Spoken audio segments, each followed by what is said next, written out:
Hey everyone, it's Amy with Paper Moon Journals, and welcome to my first week edition in the Trick or Treat Treasure Team collab. We'll post on Saturdays starting at 9:28 at 1 p.m. Eastern.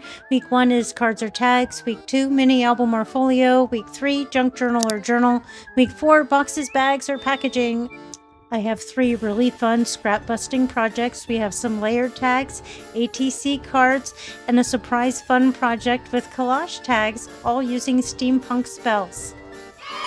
I have just a few tools and supplies on my desk that we'll be using for today's projects, including, of course, steampunk spells by Graphic 45, although you can use what you have. I have some cut-aparts here that we'll be using to make the layered tags. And then I'll use some paper flowers, some glue stick, my tag top punch, ruler, pen, and some trims, my scissors. So the first to make the tags, I like to reinforce the scrapbooking paper by folding it in half. So we have a 6-inch by 12-inch piece that I glue shut, and then cut them into 2.5-inch pieces, for which we get 4 that I cut with my tag top punch. You use the glue or double-sided tape of your preference. I like using this glue stick. You have to get a lot on there. Notice how thick I'm getting it on there. You want a really thick layer of glue stick because it works almost like a dry adhesive for me. It doesn't warp the paper as much as if I used wet glue. So here I am measuring out 2.5-inch pieces. You could then cut it with your scissors. I'm going to get my cutting board out in just a second here. I used my cutter off camera and I took the opportunity to grab my favorite tool, my tag top punch. And then I take some scraps from the project I made. I made a sample project of folio for week 2. And then the scraps I had left over are the ones I'm busting in this project. Speaking of layers, it's hard to decide which way I want to layer these with those really pretty 2-sided papers. I like both sides.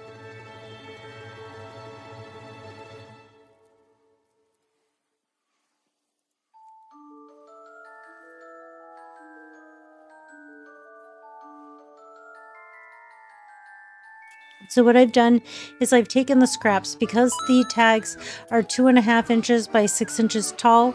I made the first strip 2 inches by 2 inches wide by 4.5 inches long, and then 1 3/4 inches wide by 4 inches long for the second scrap piece. And then I used the cut aparts. The paper that I'm using for all of these projects is the Punk Spells scrapbooking paper by Graphic 45, and then it's just heavy-duty cardstock that was generic from Hobby Lobby. The layered tags, I've shared those quite a bit. Let's make some collaged journaling cards. We're going to make 3 by 4 journaling cards. So with a 6-inch by 12-inch piece, or half of a piece of scrapbooking paper, when we cut this in half, we'll end up with 6 3 by 4 journaling cards. So I've just taken the scraps that I had left over and I'm layering them up initially in a single layer, and then later I'll go back over them and add more pieces. So this will end up quite stiff and very sturdy.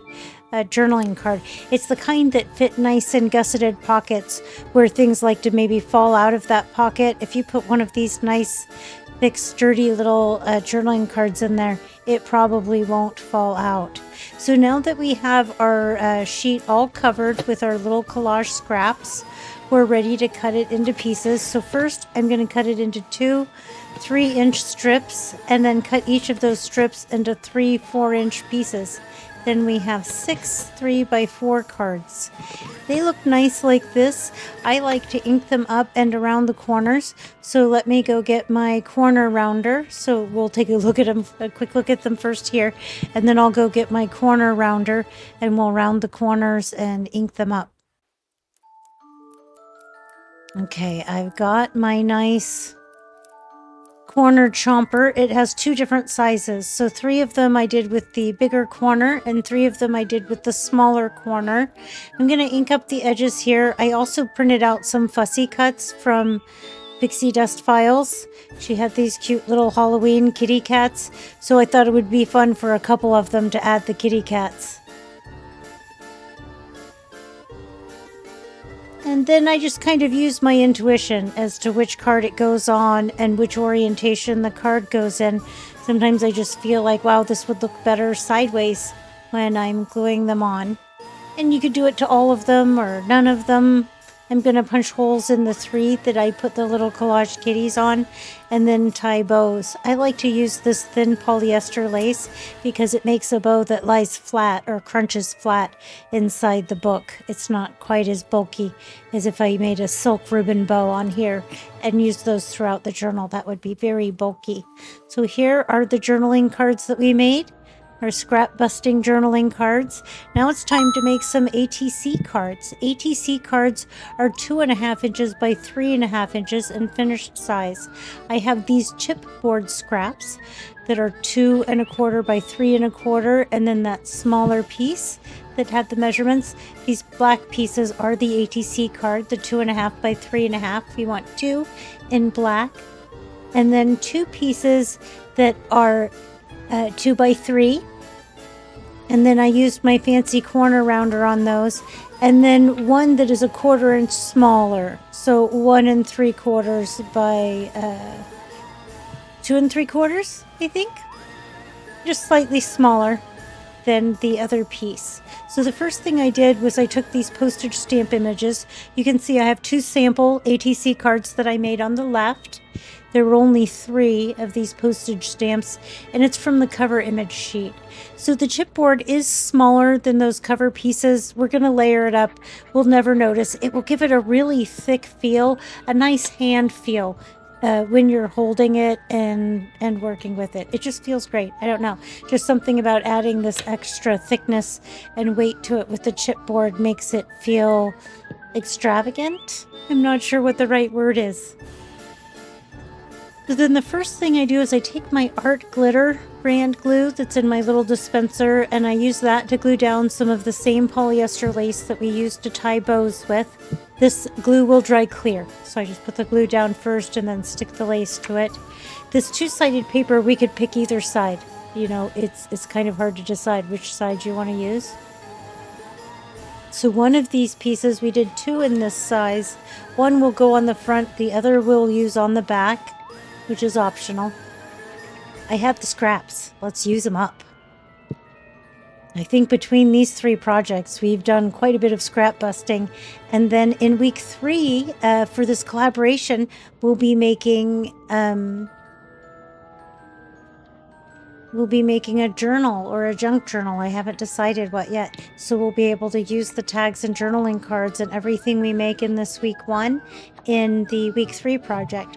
You could also use it in the folio for week 2, where we use these same papers. They're on sale from Graphic 45, and they came the day that I decided to tackle the folio idea, which started this. So there they are. We have all 3, the 2 samples I had pre-made and the one that we made together. And I like to add flat backs, and you may have noticed I also added glitter to the white borders of the postage stamp. They were pre-glittered, so they're kind of glittery there. The way I like to add the flat backs is by adding the dot of glue where the flat back is going to go, and then getting them out and sticking them into the glue. My fingers are kind of sticky with glue from all the projects I've made today, and the flat backs somewhat like to stick better to my finger than to anything else. I didn't bring a tool to the filming area though. I have a couple different tools that I can use to apply these. The flat backs came with a little tool to apply them, a little wax tip tool that you can sharpen if it gets dull, but it's just a very soft wax. There we go. I like how that looks. Let's add flat backs to the other 2 that were pre-made, and we'll just see how much nicer they look after I've added the flat backs. Also, I'll speed this up. Well, once I finish adding these flat backs, this project is finished. This last of our 3 scrap busting projects. I hope you gave them a try. I know I made 4 sample tags, and then the 4 tags in the video combined with the 6 journaling cards, then these 3 artist trading cards. I know I busted quite a few scraps and have a nice little stash of ephemera that I can use in my week 2 or week 3 projects. I hope you'll check out the Project 39 and everybody else's projects. The links and everything are in the description. As always, thank you so much, and please have a wonderful day. Oh, and here's a list of all the collaborators. I'll have links in the description box to all of their channels as well. And thanks again for including me in this collaboration. Stick with us for all 4 weeks. I think it's going to be a lot of fun.